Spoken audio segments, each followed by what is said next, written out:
Hi అండి. నిన్న Sunday morning to afternoon వరకైతే వ్లాగ్ చూపించాను కదా! సో, ఇదొచ్చేసి ఆఫ్టర్నూన్ నుంచి ఈవినింగ్ వ్లాగ్ అయితే చూపిస్తున్నానండి.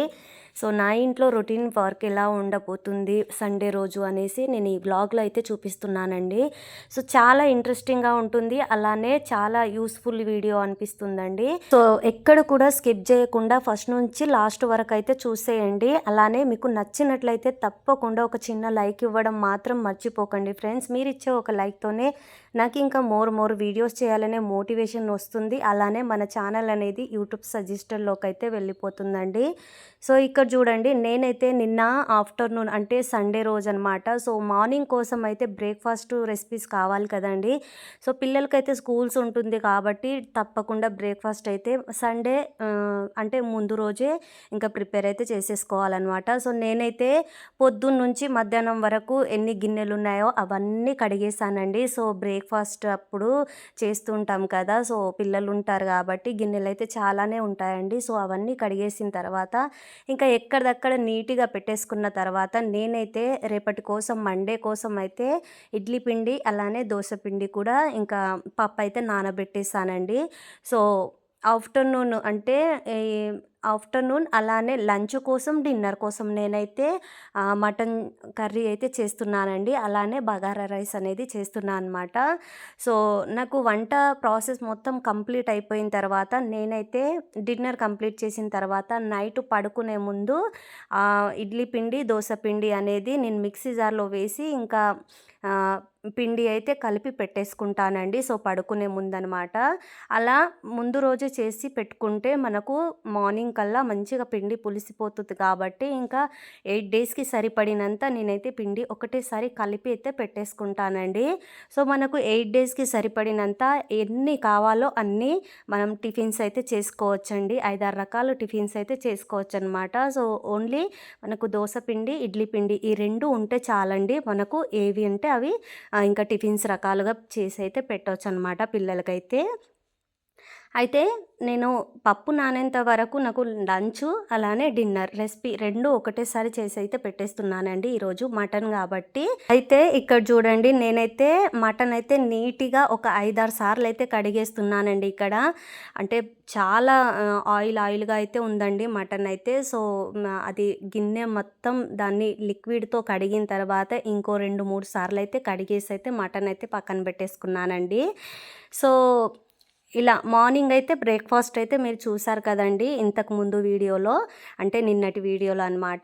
సో, బ్రేక్‌ఫాస్ట్ నుంచి లంచ్ వరకైతే దాంట్లో పెట్టాననమాట. సో, లంచ్ రెసిపీస్ అయితే దాంట్లో చూపించలేదండి. సో, దీంట్లో లంచ్ రెసిపీస్ నుంచి డిన్నర్ వరకైతే చూపిస్తున్నా అనమాట. అయితే ఇక్కడ చూడండి నేను నా స్టైల్‌లో నేను బగారా రైస్ గానీ, మటన్ కర్రీ గానీ ఎలా చేస్తానో ఈ ఫుల్ వీడియో అయితే చూపిస్తున్నానండి. సండే అంటేనే చాలా లేజీ సండే అనమాట. సో, అంటే మనం వర్క్ అనేది చాలా లేట్‌గా చేస్తూ ఉంటాం కదండీ! సో, ఇంకా వర్కింగ్ డే ఉన్నప్పుడు మాత్రం చాలా తొందరగా ఫాస్ట్‌గా అయిపోవాలి అనేసే భయంతో మనం చేస్తూ ఉంటాం గాబట్టి, ఇంకా సండేనే కదా పిల్లలకైతే స్కూల్ ఉండది, మనకి ఎలాంటి వర్క్ ఉండది అనేసి కొంచెం నెమ్మదిగా చేస్తూ ఉంటామనమాట. సో, అందులోనే మనకు తెలియకుండానే టైం అయితే ఫాస్ట్‌గా వెళ్ళిపోతదండి. సో, దాన్నే లేట్ సండే అనుకోవచ్చు, లేజీ సండే అనుకోవచ్చనమాట. లేవడమే లేట్‌గా లేస్తాము, పని చేయడం గూడా లేట్‌గా చేస్తామనమాట. సో, టీ అయితే ఎప్పుడు కూడా 7 కల్లా మేము తాగేసేవాళ్ళమండి. అలాంటిది సండే అయితే 9 కలా తాగుతామనమాట. సో, లేవడమే లేట్‌గా లేస్తామనమాట. అందులోనూ ఈ వర్షాకాలం కాబట్టి ఇంక అసలైతే లేవబుద్ధి కాదనమాట. ఎంతైనా ఇంకా పిల్లలకి స్కూల్స్ ఉన్నప్పుడు మాత్రం తప్పది అండి. సో, ఒక్క సండే మాత్రమే రెస్ట్ ఉంటది కాబట్టి ఇంకా లేట్‌గా పనులైతే చేస్తూ ఉంటానండి. సో, అందుకే నాకు ఈరోజు పనులన్నీ చాలా లేటుగా అయితే అయితున్నాయండి. సో, ఎంతైనా ముందుగా గిన్నెలు కడిగి పెట్టేసుకుంటే కొంచెం ఫ్రీ అనిపిస్తదనమాట కిచెన్ రూమ్‌లో అయితే. అందుకే మార్నింగ్ టిఫిన్ చేసినయి, ఇంకా వంట చేసినయి మొత్తం అయితే నేను ముందుగా కడిగేసి, ఇంకా నెక్స్ట్ ప్రాసెస్ అయితే చేసేస్తున్నానండి. సో, కిచెన్ రూమ్ అంతా కొంచెం నీట్‌గా అనిపిస్తుంది కాబట్టి ఈజీగా అనిపిస్తదండి వర్క్ చేసుకోవడానికైతే. అయితే ఇక్కడ చూడండి నేను ఫస్ట్ అయితే కుక్కర్‌లో అయితే నేను మటన్ అయితే పెట్టేస్తున్నానండి. ఇంకా నేనెప్పుడు చేసే ప్రాసెస్ అయితే ఇదేననమాట. సో, కుక్కర్‌లో ఇక్కడ చూడండి నేను ఫస్ట్ ఆయిల్ అయితే వేసాను కదండీ! సో కొన్ని ఎక్కువ మోతాదులో ఆనియన్స్ అయితే కట్ చేసేసుకోవాలండి. ఎందుకంటే ఈ ఆనియన్స్ కొంచెం ఎర్రగా కాలేంత వరకు ఫ్రై చేస్తే గనక మనకు కర్రీ అంటే గ్రేవీ అనేది కొంచెం చిక్కగా వస్తదండి. అలానే టేస్ట్ అయితే బావుంటదనమాట. సో నేను చికెన్‌లో అయినా సరే, మటన్‌లో అయినా సరేనండి ఆనియన్స్ కొంచెం ఎక్కువే వేసుకుంటా అనమాట.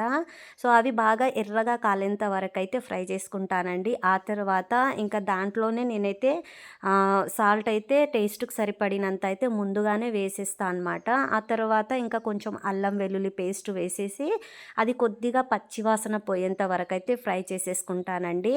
ఇంకా తర్వాత కొద్దిగా పసుపు వేసి ఆ తర్వాత మటన్ వేసేసుకోవాలండి. నీట్‌గా కడిగి పెట్టుకున్న మటన్ వేసుకున్న తర్వాత ఇంకా ఒక 2, 3 టమాటాలైతే వేసుకోవాలనమాట.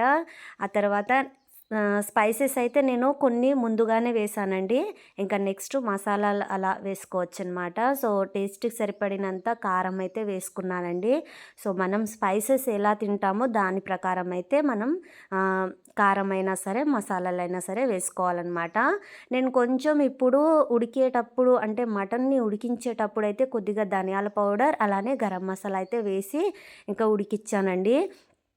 ఈ మనము స్పైసెస్ ముందుగానే వేస్తూ ఉంటాం కాబట్టి అప్పటికప్పుడు వాటర్ అయితే పోసుకోవద్దండి. కొద్దిగా ఒక 5 మినిట్స్ లేదా 10 మినిట్స్ కొంచెం మీడియం ఫ్లేమ్‌లో ఈ మటన్‌ని ఉడికిస్తే గనక ఆ ఉప్పు, కారం అనేది ఆ పీసెస్‌లకైతే పట్టుకుంటుందండి. సో అప్పుడు మనకు కర్రీ అనేది టేస్ట్ అయితే చాలా అనిపిస్తదండి.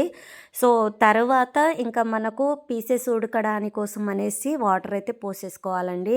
నేనైతే ఇక్కడ 2 గ్లాసుల వరకైతే వాటర్ వేసుకున్నానండి. సో పీసెస్ కొంచెం మునిగేంత వరకు వాటర్ వేసుకొని ఇంకా కుక్కర్‌కైతే విజిల్ పెట్టేసాననమాట. సో పక్క స్టవ్‌కైతే షిఫ్ట్ చేసేసానండి నేను కుక్కర్ అయితే. సో ఒక 10-12 విజిల్స్ వచ్చేంత వరకైతే నేను ఉడికిస్తానండి. ఆ తర్వాత ఇంకా బగారా అయితే పెట్టేస్తున్నానండి. బగారా రైస్ చేస్తున్నా కాబట్టి నేను ఫస్ట్ అయితే ఆయిల్ వేసేసానండి. సో మీకు కావాలంటే నెయ్యి కూడా యాడ్ చేసుకోవచ్చనమాట. ఇక్కడ ఆయిల్ వేడైన తర్వాత కొంచెం సాజీరా అలానే కొన్ని స్పైసెస్ అయితే వేసుకున్నానండి. సో ఆ తర్వాత ఒక ఆనియను, పచ్చిమిర్చి ఇలా పుదీనా వేసి ఇంకా చేస్తున్నా అనమాట. సో మీకు కావాలంటే కొత్తిమీర అయినా వేసుకోవచ్చనమాట. సో నేనైతే లేదు కాబట్టి స్కిప్ చేసేసానండి. ఆ తర్వాత ఒక 2 గ్లాసులకైతే 3 గ్లాసుల వాటర్ అయితే వేసుకున్నానండి. ఒక గ్లాసుకి 1.5 గ్లాసు వాటర్ అనమాట. సో దాని ప్రకారం 2 గ్లాసుల రైస్ తీసుకున్నాను కాబట్టి నేను 3 గ్లాసుల వాటర్ అయితే వేసుకున్నానండి.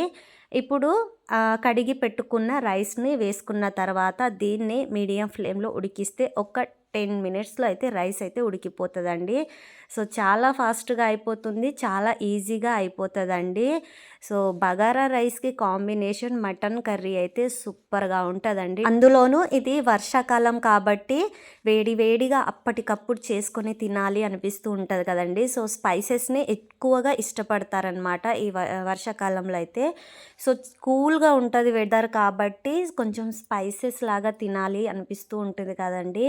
సో అందుకే ఇంకా నాన్ వెజ్ ఉన్నప్పుడైతే ఇలా బగారా రైస్ అయితే చేస్తూ ఉంటామండి మేమైతే. ఇక్కడ నేనైతే నార్మల్ రైస్తోనే బగారా రైస్ అయితే చేశానండి. సో మీకు కావాలనుకుంటే మీరు బాస్మతి రైస్ అయినా తీసుకోవచ్చనమాట. ఇంకా నాకు ఈ అంటే రైస్ అయితే ఉడికిపోయిందండి. ఆల్మోస్ట్ కంప్లీట్ అయిపోయిందనమాట. ఇంకా తర్వాత నేను మటన్ కూడా ఉడికించుకున్నాను కదండీ. సో 10-12 విజిల్స్ అయితే వచ్చాయన్నమాట. అయితే ఇక్కడ చూడండి నేను 2 గ్లాసుల వాటర్ వేసాను కదండీ. సో వాటర్ అంతా ఇంకిపోయిందనమాట. గ్రేవీ అయితే కొంచెమే మిగిలిందండి. సో ఇప్పుడు పీసెస్ అయితే కట్ చేసి చూపిస్తున్నాను చూడండి. ఓన్లీ స్పూన్‌తోనే ఇలా కట్ చేస్తే వచ్చేస్తుందండి. సో అంతగా ఉడికిపోయిందనమాట. మటన్ అయితే చాలా గట్టిగా ఉండేనండి. అందుకే నేను అంత విజిల్ అయితే పెట్టాననమాట. సో మీకు నార్మల్‌గా అనిపిస్తే గనుక ఒక 5-6 విజిల్స్‌లో అయితే కంప్లీట్ అయిపోతదండి. సో గట్టిగా ఉంది కాబట్టి నేను కొన్ని ఎక్కువ విజిల్స్ అయితే పెట్టుకున్నా అనమాట. అయితే నేనైతే ముందుగా ధనియాల పౌడర్ అయితే కొంచెం వేసాను కదండీ. సో ఇప్పుడైతే మళ్ళీ స్టవ్ ఆన్ చేసేసి ఇంకొంచెం ధనియాల పౌడర్ అలానే మసాలా పౌడర్ అయితే వేస్తున్నానండి. సో మటన్ మసాలా అయితే వేస్తున్నా అనమాట. ఇంకా ఇలా వేసి ఒక్క 5 నిమిషాలు ఉడికిస్తే గనుక కనుక కర్రీ అయితే కంప్లీట్ అయిపోతుందండి. సో మీకు కావాలనుకుంటే ఇంత గ్రేవీ అయినా ఉంచుకోవచ్చు, లేకపోతే ఇంకొంచెం గ్రేవీ కావాలి అనుకుంటే కనుక కొంచెం వాటర్ పోసుకొని అయితే గ్రేవీ అయితే చేసేసుకోవాలండి. సో మేమైతే ఇక్కడ బగారా రైస్తో తింటున్నాం కాబట్టి కొద్దిగా గ్రేవీ అయితే కొంచెం ఎక్కువే ఉండాలండి. సో అందుకే నేనైతే కొంచెం వాటర్ పోసేసుకొని ఇంకా స్టవ్ అయితే ఆఫ్ చేసేసానండి ఒక 5-10 నిమిషాల తర్వాత. అంతేనండి, చాలా సింపుల్గా బగారా రైస్ అలానే మటన్ కర్రీ రెండు ఒకటేసారి చేసేసుకోవచ్చండి. చాలా సింపుల్ ప్రాసెస్లో అయిపోతుంది అనమాట. ఇంకా నెక్స్ట్ నేనైతే రేపటి కోసము నేను పప్పు అయితే నానబెట్టుకున్నాను కదండి, దోశ కోసం ఇడ్లీ కోసం అదైతే నేను మిక్సీ చేసి అయితే పెట్టేశానండి. ఇంకా డిన్నర్ కంప్లీట్ చేసేసి గిన్నెలన్నీ కడిగి నెక్స్ట్ మళ్ళీ నీట్గా అయితే పెట్టేశానమాట. ఇంకా మార్నింగ్ లేస్తే మండే మార్నింగ్ ఇంకా రొటీన్ అనమాట. సో ఇదండి వీడియో. ఐ హోప్ మీకైతే నచ్చింది అనుకుంటున్నాను. సో నచ్చితే కనుక తప్పకుండా లైక్ చేయడం కానీ, షేర్ చేయడం కానీ, సబ్స్క్రైబ్ చేసేసుకోవడం కానీ మర్చిపోకండి ఫ్రెండ్స్. నెక్స్ట్ మంచి బ్లాగ్తో మళ్ళీ కలుద్దాం. Thank you for watching. Bye.